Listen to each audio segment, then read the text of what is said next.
어느 날 밤, 나는 인터넷에서 흥미로운 공포 이야기를 찾다가 우연히 한 블로그를 발견하였다.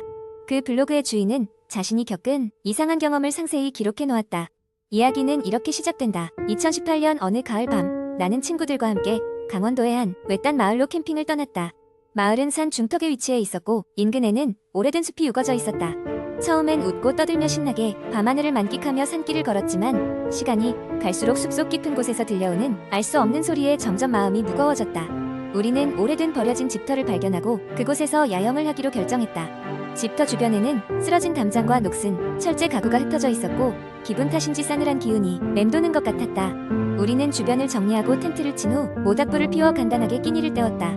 밤이 깊어지자 친구들은 하나둘 잠자리에 들었지만 나는 이상하게도 잠이 오지 않았고 왠지 모를 불안감이 나를 사로잡았다. 결국 답답한 마음에 조금 걸으러 나가기로 했다. 조용히 텐트를 빠져나와 어둠 속을 걷기 시작했는데 발걸음을 옮길 때마다 멀지 않은 곳에서 바스락거리는 소리가 들리기 시작했다. 멈추면 소리도 멈추고 걸으면 다시 시작됐다. 나는 그 소리의 정체를 확인하고 싶어 호기심의 소리가 들리는 쪽으로 조심스레 발걸음을 옮겼다. 점점 더 깊은 숲속으로 들어가자 그 소리는 점점 가까워졌고 나는 불안감에 휩싸였다. 한참을 더 걸었을 때 나는 불현듯 어떤 형체가 나뭇가지 사이로 스쳐 지나가는 것을 목격했다. 차가운 공포가 내 등골을 타고 흘렀다. 급히 발걸음을 되돌리려 했지만 왠지 모를 끌림에 발이 움직이지 않았다. 그러던 중 누군가가 내 어깨를 놓지 않는 것 같은 기분이 들었다. 나는 떨리는 목소리로 누구세요? 하고 물었지만 대답은 없었다. 공포에 질려 정신없이 도망치기 시작했는데 그 순간 사방에서 돌아가라는 생생한 속삭임이 들려왔다. 기분 탓이라고 바람이겠거니 생각하려 했지만 목소리는 점점 더 확실해졌다. 말할 수 없는 그 공포 속에서 겨우 정신을 차린 나는 어둠 속을 미친 듯이 달려나왔다. 무거운 공기가 싸늘하게 감싸던 그곳에서 벗어나자 나는 간신히 숨을 고를 수 있었다. 친구들이 있는 캠프장으로 돌아왔을 때는 이미 동이 트기 시작했다. 텐트 주변에는 아무 일도 없었다는 듯 고요했고 친구들은 여전히 잠들어 있었다. 나는 그날 밤 있었던 일을 잊어버리고 싶었지만 속삭이던 그 목소리는 계속해서 내 머릿속을 맴돌았다. 마치 경고라도 하듯이 며칠 후 나는 그 마을에 대해 좀 더 알아보기로 결심했다. 인터넷 검색을 통해 그 마을은 한때 공동체 생활을 하던 마을이었지만 여러 가지 불운한 사건들이 연이어 발생해 점점 사람들이 떠나갔다고 한다. 마지막으로 남았던 사람들은 무언가에 홀린 듯 집단으로 숲속으로 들어가 돌아오지 않았다는 기록만이 남아있었다. 지금도 가끔씩 그날 밤의 속삭임을 떠올리며 나는 과연 그들이 어디로 갔는지 그리고 그들이 남기고 간 것은 무엇인지 궁금해지곤 한다. 그곳에 다시 찾아가 볼 용기는 없지만 그날의 경험은 내게 잊을 수 없는 공포로 남아있다. 이 이야기는 나에게 인터넷 속에서의 공포가 얼마나 현실과 밀접할 수 있는지를 일깨워준다. 그리고 지금도 어디선가 누군가는 비슷한 경험을 하고 있을지도 모르는 일이다. 두 번째 이야기 딱히 믿는 건 아니었지만 사람들은 흔히 귀신이 나오는 집이란 말을 하곤 했다. 정체를 알 수 없는 소문은 입에서 입으로 전해져 어느 순간 그 집은 마을에서 가장 깊이 되는 장소가 되었다. 그러나 지금 나에게는 선택의 여지가 없었다. 오랫동안 직장을 찾지 못해 고생하던 끝에 겨우 얻은 도시의 일자리 때문에 급하게 이사할 수밖에 없었기 때문이다. 저렴한 임대료가 무엇보다 매력적이었다. 원래 있던 집주인이 말도 없이 이사를 떠났다고 했지만 그럴 수도 있다 생각했다. 집주는 자초지종을 설명하면서 껄껄 웃었고 나는 잠깐의 불안을 지은 채 계약서에 서명했다. 첫 주는 별다른 일이 없었다. 출근길에 집을 나서면 겨울하늘처럼 차가운 공기가 코끝을 스쳐 지나갔고 퇴근길에는 도시의 불빛이 나를 반겼다. 약간 낡은 집은 늘어두었지만 나름 아늑하기도 했다. 이곳이 귀신이 나오는 집이라는 것을 잊고 지냈다. 그러다 일이 생겼다. 그날 밤 늦게까지 야근을 하고 돌아오니 집 안에 이상한 기운이 감돌았다. 이유를 알 수 없지만 문을 열고 들어서는 순간부터 한기가 등을 타고 올라와 내 몸을 오싹하게 했다. 나는 간단히 씻고 침대에 누웠다. 피곤한 탓에 금세 잠이 들 것 같았지만 어딘가 불안감이 느껴져 쉽사리 잠을 이루지 못했다. 잠에 들렀을 때쯤 바람이 불었다. 창밖에서 윙윙거리는 소리를 들으려는 찰나 분명 방 안에서 무언가 움직이는 소리가 났다. 어둠 속에서 누군가 내 방을 걸어 다니는 것 같았다. 순간 온몸에 식은땀이 밴 것을 느꼈다. 텅 빈 방에서 소리가 다시 울려 퍼졌다. 무엇인가가 아니 누군가가 방 안에 있는 것처럼 나는 잔뜩 움츠린 상태로 침대에서 꿈쩍도 하지 못한 채 시간을 보냈다. 그리고 어딘가 모르게 생각했다. 아, 이게 정말 그 이야기에 나오는 집이구나. 다음날 아침 리포트를 작성해야 하는 날이라 차마 할 수 없이 이 상황을 무시하기로 했다.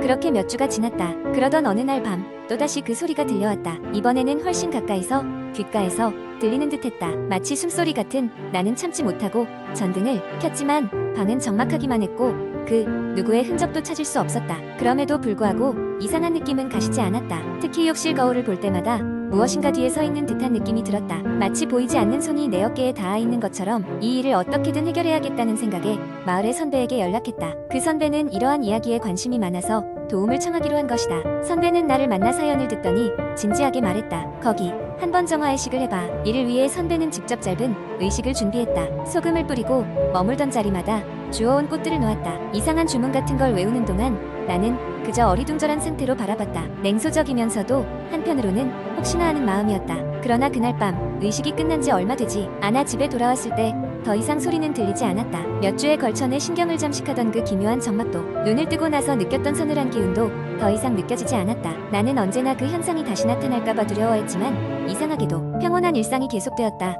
결국에는 이 모든 일이 내 상상 속에서만 벌어진 일이었을까 생각하며 안도하게 되었다. 그리고 그날 집에 돌아오던 길, 나는 우연히 지나가던 노인이 이끄는 강아지를 보고 인사를 건넸다. 그제야 노인은 멈추고 의미심장한 미소를 지으며 내게 말했다. 귀신도 떠날 때가 온 법이지. 그 이후 나는 그 집에서 행복하게 몇 년을 보냈다. 이야기를 떠올릴 때마다 아련한 기분이 들긴 하지만 그저 지나간 일일 뿐이라고 생각하며 웃어넘겼다. 그러나 여전히 욕실 거울을 볼 때면 어딘가 제3의 시선이 느껴지곤 했다. 그렇지만 이제 그 느낌마저도 익숙해져 버렸다. 세 번째 이야기. 나는 한적한 시골 마을에서 자랐다. 우리 마을은 외부와 가까운 곳이 아니었고 인적이 드문 산속에 위치해 있었다. 그래서인지 밤이면 근처에는 이렇다 할 불빛 하나 없고 짐작할 수 없는 소리들만이 귓가를 맴돌았다. 그러나 나는 그곳에서의 어린 시절을 무척이나 좋아했다. 도시의 번잡함과는 거리가 먼 평화로운 일상이었으니까. 그런데 어느 날 마을 중심가에서 약간 떨어진 곳에 있는 오래된 산장에 사람들이 살기 시작하였다는 소문이 퍼졌다. 그 산장은 한때 번성했던 시절의 저택이었으나 여러 해 동안 비어 있었다. 기묘한 이야기들이 떠돌았지만 마을 사람들은 대체로 신경 쓰지 않았다. 새로 이사 온 사람은 도시에서 온 가족으로 부모와 2명의 아이들 그리고 검은색 강아지 한 마리가 전부였다. 그 가족이 이사 온 첫 주말 나는 그 가족의 아들인 지훈과 친구가 되었다. 지훈은 나보다 1살 어려웠지만 성격이 밝고 활달했다. 우리는 산자락을 따라 이어진 오솔길을 자주 걸었다. 한참을 함께 놀다가 저택 근처로 가게 되었는데 그곳은 생각보다 훨씬 더 낡고 음침한 느낌을 주었다. 창문은 어두운 유리로 덮여 있었고 벽돌은 오래되어 군데군데 이끼가 낀 모습이었다. 그러던 어느 날 밤 불길한 일이 일어났다. 지훈의 집에서 한밤중에 비명소리가 들린 것이다. 마을 사람들은 지금껏 들어본 적 없는 날카로운 비명에 잠에서 깨어났고 산장으로 달려갔다. 그곳에서 마주한 광경은 그야말로 충격적이었다.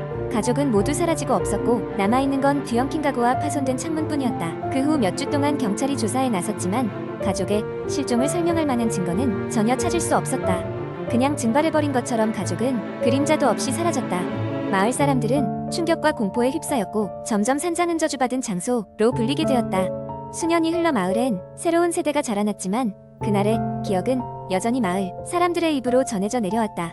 그리고 나는 지금 새로운 친구들을 데리고 다시 그 산장을 찾아가려 한다. 사람들은 여전히 산장을 피해 다니지만 나는 어렸을 때 느꼈던 그 기묘한 호기심 때문에 이곳을 다시 방문하고 싶었다. 산장은 지금도 옛 모습을 거의 그대로 유지하고 있다. 다만 시간이 흐르면서 더 낡고 기이해졌을 뿐이다. 길고 휘어진 오솔길을 따라 산장에 도착했을 때 문이 잠기지 않고 살짝 열려있는 것을 발견했다. 우리는 조심스럽게 안으로 들어갔고 마치 누군가 안에서 우리의 발자국 소리를 기다리고 있었다는 듯 기괴한 소리가 퍼져 나왔다. 오래된 계단을 따라 올라간 우리는 2층 복도 끝에 걸려있는 한 가족의 초상화를 보게 되었다. 그것은 지훈의 가족이었다. 그 순간 내가 도망치려던 찰나 저택의 창문이 세차게 흔들렸고 이를 따라 더욱 기괴한 일이 벌어졌다. 창밖의 나무들이 일제히 마구 흔들리더니 짙은 안개가 피어오르기 시작했다. 모두가 이성을 잃고 당황하는 사이 나는 창문 너머로 분명히 보았다. 안개의 한가운데에 서 있는 지훈의 모습이었다. 어두운 표정의 지훈은 한 걸음 한 걸음 우리에게 다가오고 있었고 그의 뒤로는 검은 그림자들이 함께하고 있었다. 지는 어둠 속으로 한 걸음 더 나아가 산장의 현관을 열고 우리를 향해 걸어왔다.